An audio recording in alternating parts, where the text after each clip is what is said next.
వీడియోలకు వెళ్లే ముందు ఛానల్ని సబ్స్క్రైబ్ చేసుకోండి. సరదాగా కాసేపు భార్య భర్తల కామెడీ జోక్స్. భార్య టూర్కి వెళ్తూ ప్రాణప్రదంగా పెంచుకున్న పిల్లిని జాగ్రత్తగా భర్తకి చూసుకోమని చెప్పింది. మరుసటి రోజు ఫోన్ చేసి పిల్లి క్షేమ సమాచారాలు అడిగింది. భర్త: పిల్లి చనిపోయింది.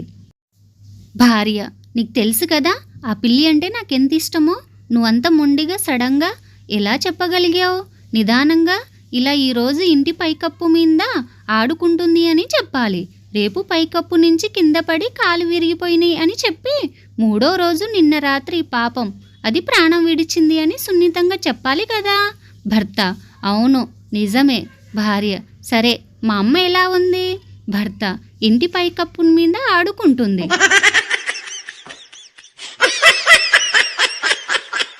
భార్య భర్తల కామెడీ జోక్స్.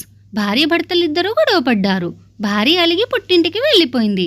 భర్త భార్యకు ఫోన్ చేసి: నా తప్పు నేను తెలుసుకున్నా, వచ్చే బంగారం నీకోసం వేచి చూస్తున్నా. భార్య: పక్కనే ఏముంది? భర్త: గ్లాస్ ఉంది. భార్య: దాన్ని కింద పారే. భర్త: పారేసా. భార్య: ఆ గ్లాస్ ముక్కలన్నీ తిరిగి అతికించగలవా? ఆ గ్లాస్ లాగే నా మనసు కూడా, ఓసారి విరిగితే అతకదు.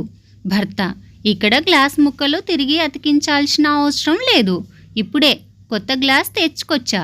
భార్య: భలే కామెడీ చేస్తారు మీరు, ఎప్పుడొస్తారు తీసుకెళ్ళడానికి?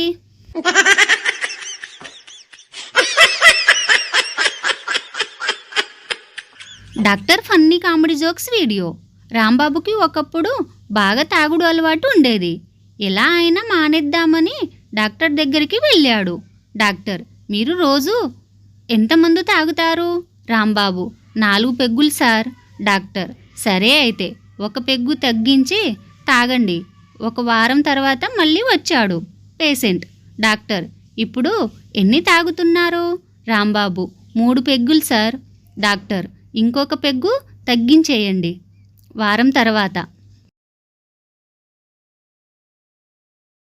డాక్టర్: ఇప్పుడు ఎన్ని తాగుతున్నారు? రాంబాబు: 2 పెగ్గులు సార్.